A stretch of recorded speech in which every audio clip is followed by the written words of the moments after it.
A man was wrongly released from jail, saw on the news that he escaped jail, and so he went back to jail. Saudi Arabia's first male humanoid robot groped a woman. And library fees? No problem. Just show us a cat picture and you're good. These are the weird stories for Monday on Weird AF News, the only daily weird news podcast recorded by a dude in a closet. Meow. An inmate is wrongly released from jail, then sees on the news that he escaped jail, so then he went back to jail. He did the right thing. A man was wrongly released from Sydney's Long Bay jail. He called the police to let them know where he was after hearing about the search for him on the news. This should definitely count towards good behavior, right? When what do they call those meetings in the jail? Parole meetings? Parole interviews?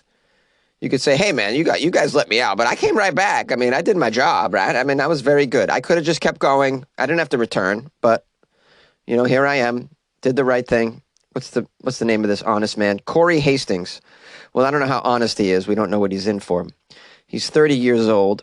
He was in the Long Bay Correctional Complex on Anzac Parade in Matraville. I don't know any of these places. Anyways, he left there at 1 p.m. And then, where do you think he went? I'm going to give you guys some choices here you can get. Do you think he went A, to a Chinese food restaurant, B, Kentucky Fried Chicken, C, a shopping center, or D, a strip club? All right.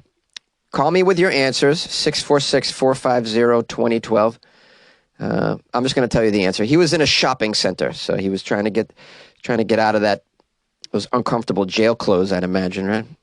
You can't be walking around in a jumpsuit forever in the real world, right? People will look at you strangely. Got to go get them Air Jordans and go live the life of a human being. Now, anyone wondering how shocked Corey was to see the prices at the shopping center? Inflation, man. What happened? I used to be able to get a baseball cap for $10. Now look at it. How much is groceries? Oh, man, I need to get back in prison. This is too much. This is too much. Imagine you were in prison for 25 years and you came out and then you saw how much the rent is. I mean, I'd be so shocked. I would just want to go back to living rent-free at that point. Who can afford rent? Anyway, prison's a good deal on some level. You get the free meals, the free groceries, and the free roof over your head's pretty sweet. And it's kind of like a free gym membership as well, wouldn't you say? But then there's that whole thing where they do things to your butt in the shower that you might not like. So, it's a bit of a give and take kind of lifestyle, as anything is, really. All right, so back to the story. Apparently he was shopping, saw on the news that he had escaped prison. He's like, I didn't escape prison. I'm right here. And then he called the police to tell them he was staying at a hotel in Bondi and they could pick him up there. He may not be charged as the release was an administrative mistake, apparently. He may not be charged. He shouldn't be charged if this was an administrative mistake. This isn't on him. This is the jail's fault for screwing up and allowing someone to leave before they were supposed to be leaving. Corporate Services, in a statement, said, quote, staff are required to follow detailed procedures when processing inmate detentions, sentencing decisions, and releases from custody. Correct. The release was due to an administrative error following a court appearance, and they're investigating how the error occurred. It says here, during the news announcement of his escape from jail, they said that Corey was dressed in a white T-shirt with stripes, and police believe he was traveling by public transportation. Yeah, tell us some stuff we don't know. Obviously traveling via public transportation, unless he stole a vehicle. I mean, you could imagine an inmate doing that upon release. But he got rid of those stripes. Obviously, he went to the shopping center.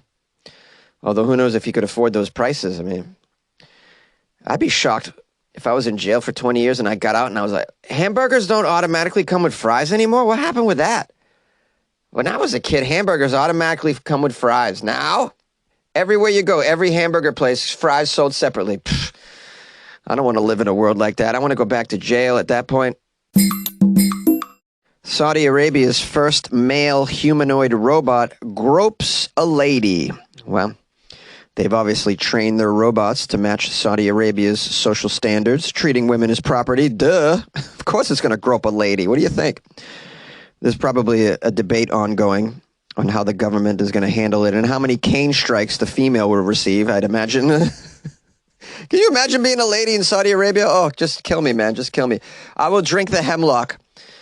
It says here, the development of robotics technology, especially humanoids, has always ignited the fear of systems taking away human jobs in our future. However, little did people assume that such systems could mimic some forms of human behavior that are not very desirable. We have here a humanoid robot developed by Saudi Arabian artificial intelligence and robotics company. This humanoid robot was seen touching a female reporter inappropriately, and it has sparked a strong debate on social media. People want to know what's going to happen to this groping robot. What are they going to do with it? Retrain it? Make more? What's going to happen? Are they going to stone the robot to death? I got so many questions. Is the robot going to be kicked out of Saudi Arabia and immigrate to the U.S. and get elected as president? Apparently, half of our country just loves a groper. The incident happened at Deep Fest. Oh, Deep Fest. Now, Deep Fest isn't related to the sex industry. It's a premier technology event in Saudi Arabia where the nation's first male humanoid robot named Muhammad. Oh, surprise, Muhammad. They got to name everybody Muhammad, even the robots over there. It's just like everybody's named Muhammad over there. Now, I watched a video of Muhammad, and so what's going on here is nothing to really get alarmed about. The robot just kind of like moved his hand and it touched her bum. It's like, it doesn't seem like an intentional groping, but the robot then smirks afterward, like this little devilish smile, which is pretty funny. So in a way, it kind of looks like he did that intentionally, but I can't imagine that's what's happening here. It says here the latest marvel in robotics was created by a Saudi firm called QSS. Mohammed, the robot, spoke Arabic during its preview at this technology event. It said, "I am Mohammed, the first Saudi robot in the form of a man. I was manufactured and developed here in the Kingdom of Saudi Arabia as a national project to demonstrate our achievements in the field of artificial intelligence and hopefully to get some ass while I'm here." Trying to get some ass. I'm a tech bro now. Tech bros get ass. Oh, yeah. So they had a live presentation at this event, and there was a Lebanese journalist and a TV news anchor named Raoya Kassem. Raoya Kassem? Kassem. I'm going to say her name like that. I think it's cooler. Found herself in an unexpected situation when she stood before Muhammad, the AI robot. As she delivered her segment, Muhammad made an improper attempt to touch her, which caught her off guard. Reacting swiftly, turned towards the robot, expressed her disapproval while continuing to complete her job because she's a professional. Says here, though, this improper exchange, as they're calling it, it's not an improper exchange, it's an accident. The robot moved its arm. The robot doesn't know your butt's right there. The video went very popular for all the wrong reasons. Some questioned the AI code. One user called the robot a perv. As a response to the incident, its maker claims Muhammad is fully autonomous and he was functioning independently without any direct human control. It says here, many viewers have suggested that the robot might have been trying to persuade Raya to move forward or give her some sort of welcome hand gesture after she introduced herself to the robot. Something like that. Yeah, any of those could have been going on. Once maybe the robot's trained to, upon being introduced, raise its hand as like a gesture of hello, I'm happy to be here, but instead it hit her butt. I mean, I highly doubt the robot's groping her, is what I'm saying. People just love to run with these headlines, though, right? Make them seem crazy. I mean, we are in trouble if it turns out the AI is actually horny. I mean, I don't want to be dry humped by a mechanism. I mean, it looks like being dry humped by the Terminator looks like it would hurt, is what I'm saying. So let's hope that this isn't what's going on. This Saudi incident serves as a striking reminder that AI and humanoid robot systems require some extensive rounds of training and simulations before being considered for widespread use among the public. Yeah, I agree. It's just baby steps, though, in that direction. You're going to get some hiccups along the way, obviously. Let's just all breathe a sigh of relief that the humanoid robot didn't decide to just blow up in that moment. I mean, that's pretty cool. Yay! Library fees? No problem. Just show us your cat photos. This story is out of Massachusetts, my home state. It says, finally, there's something that cats can do for human beings to give back. We have here the Worcester Public Library in Worcester, Massachusetts. Welcome to Worcester! The public library announced for the entire month of March, people who have lost or damaged a library book or other borrowed items can bring a photograph, drawing, or magazine clipping of a cat and get their library cards reactivated. How nice. The library calls this program March Meowness. And they're saying it's a way for the system of 7 library branches to forgive, or more like forgive, members of the community who misplaced a book or damaged a book and then never went back in order to avoid paying for the misplaced book. In a few days, the program has already generated hundreds of returns, multiple postings of random cat photos on the library's Facebook page, and pictures and drawings pinned on a growing cat wall in the center of the main building. That's lovely. For the purposes of this particular article, they interviewed Jason Homer, who's the executive director of the library. Jason is probably a cat guy, I'd imagine, rather than a dog guy. Jason said in an interview that about 400 total people have had their library accounts unblocked and their borrowing privileges restored after bringing in their pictures or drawings of cats. Jason says any cat will do, or even, for that matter, any creature will do.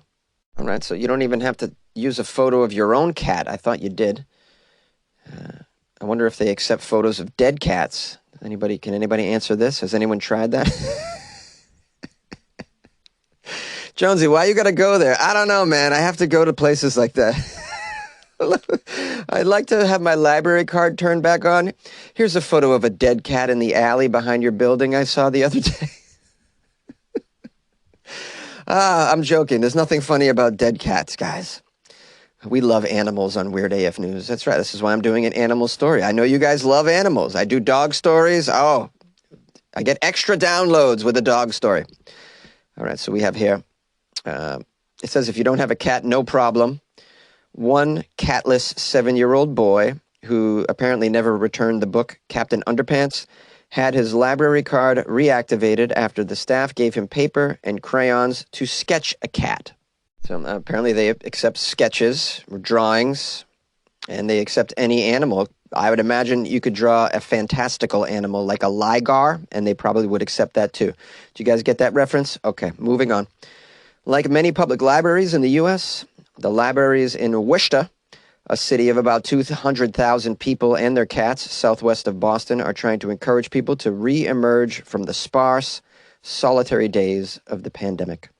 Mr. Homer said that at the outset of the pandemic, many people lost books while moving, or students left them in classrooms, never anticipating it would be long before they came back.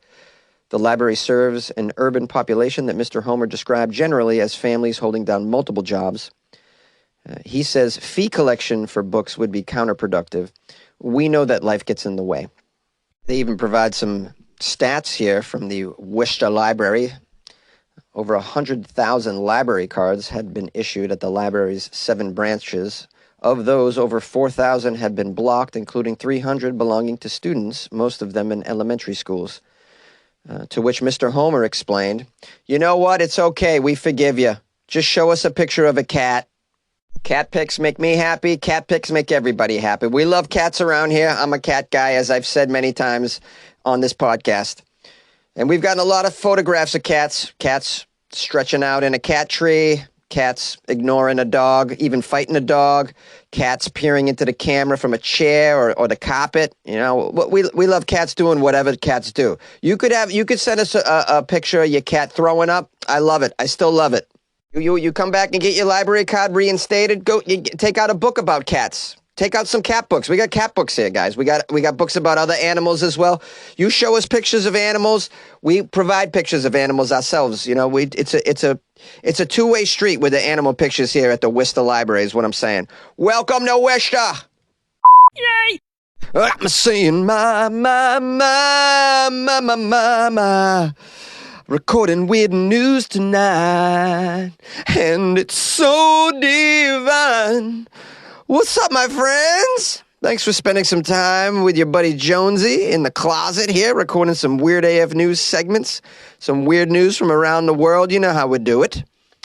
I want to thank everybody who reached out to me over the weekend. That's really nice of you to say hello. I appreciate it. I had a lovely time doing shows, eating some good grub.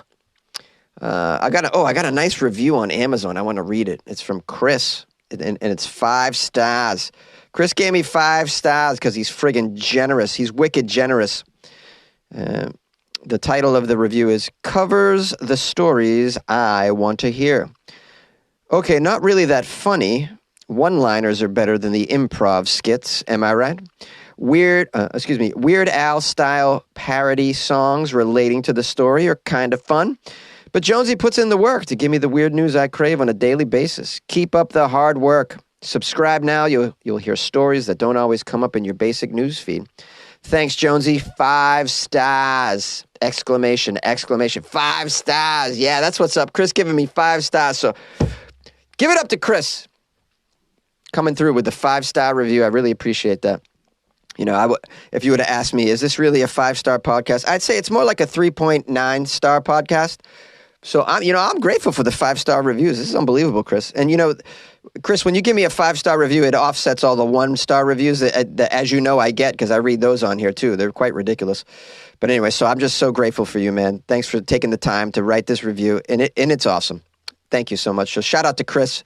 Doesn't say where he's from except for in the U.S. So we love Chris on Weird AF News. If you guys want to write a review, you can do it on Amazon. You can do it on Apple Podcasts, also known as iTunes.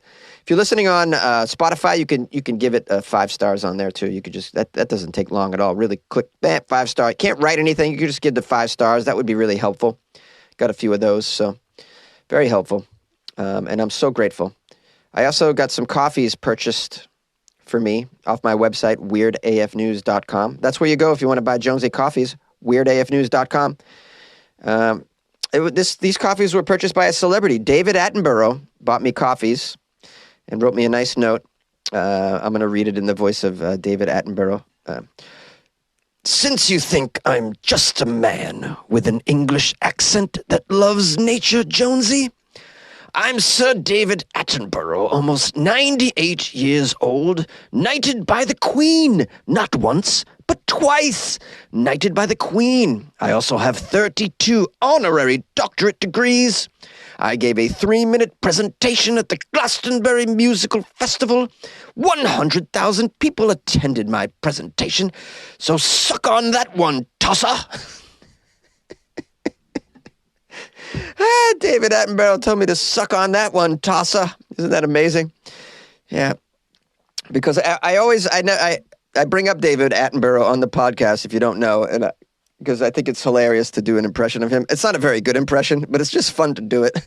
I try to use it during stories about nature, animal stories.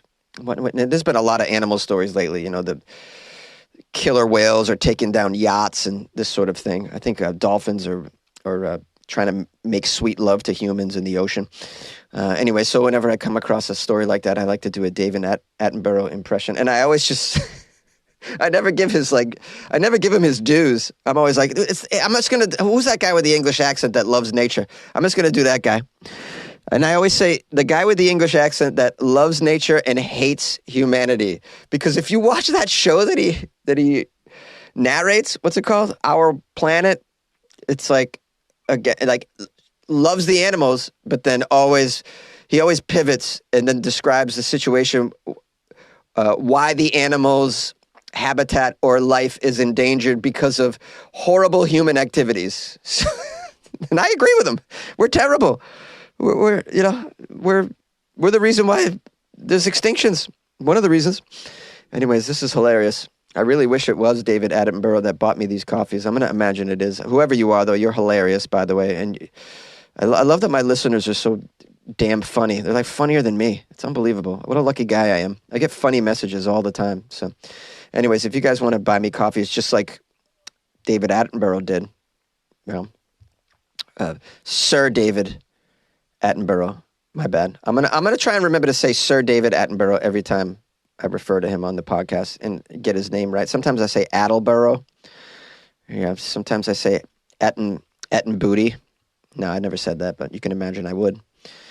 Anyways, if you want to buy me coffees like Sir David Attenborough, who's been knighted by the Queen twice, then go to weirdafnews.com and buy me coffee. And if you want to have fun, buy me coffees as another celebrity. that would be fun. Anyways, my email, funnyjones@gmail.com if you want to send me an article. And the phone number here is 646-450-2012. All right, I love you guys.